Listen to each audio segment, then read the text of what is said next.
Researchers at Stanford University recently discovered a double mutation variant from India here in the Bay Area.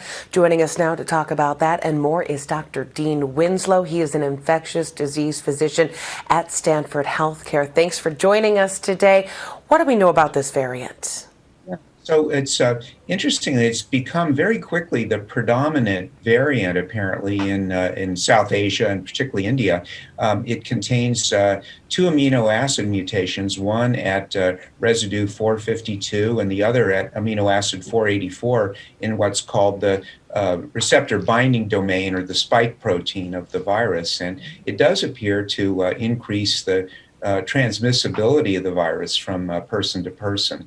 It's not clear, though, that it necessarily causes more severe disease. Now, we're starting to hear more about various variants affecting children potentially more than the original virus. What can you tell us about that?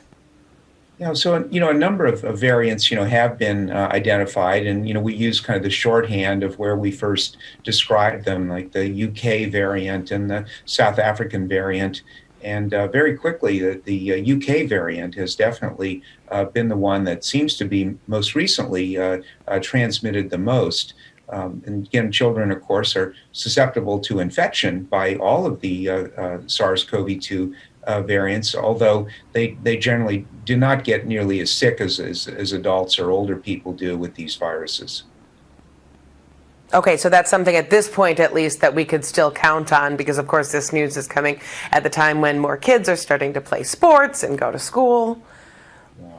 Absolutely. And again, I think just from my own bottom line as speaking as a clinician is that it's just so important that we get the American population vaccinated as completely as possible, as quickly as possible, because we are to some extent, in a race with time with these newer variants that do tend to be transmitted more readily between people. All right, so speaking of, a new COVID-19 vaccine is now in clinical trials, and you say that this one could be easier to produce? Yeah, so they're actually, again, I think you're referring to this very interesting Newcastle disease virus-based virus. This is actually uses instead of a chimpanzee or a human adenovirus vector, it uses a Newcastle disease virus, which is a virus that infects fowl, birds. And so what that means is that potentially this new virus could be produced in embryonated eggs, similar to the way we traditionally produce flu vaccines. So this would markedly reduce the cost and potentially, dramatically increase the ability to produce these viruses. I also, again, as someone who cares about people in the developing world, that potentially this is a lower cost option that should work very well to protect people against COVID-19. And do you think we could see other types of vaccines in the future? A lot of people are scared of needles, something other than getting a shot in the arm. Yeah, people have talked about that, and there certainly are ways to deliver vaccines, without using a needle. But again, I think at this point, my advice is please do not wait for those vaccines to become available. And whichever COVID-19 vaccine that you're offered first, please take it. That's, I think, the best advice that I give to my own family and friends who ask. Very good. Now that California has announced a date to fully reopen the economy, I know this is, looking into your crystal ball a little bit, but how much longer do you think the state will keep up a mask mandate?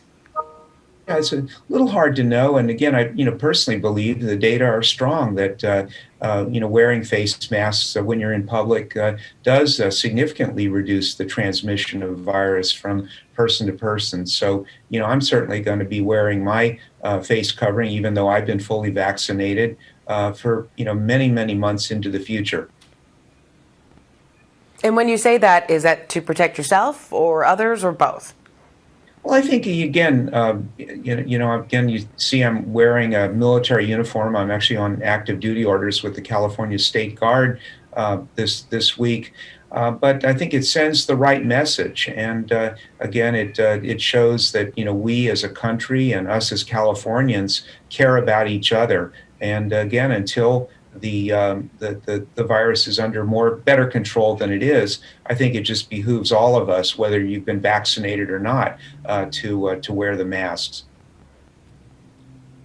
All right, Dr. Dean Winslow with Stanford Health Care. We thank you for your service, of course, and all of the advice today. Appreciate it. Thank you. Have a good one.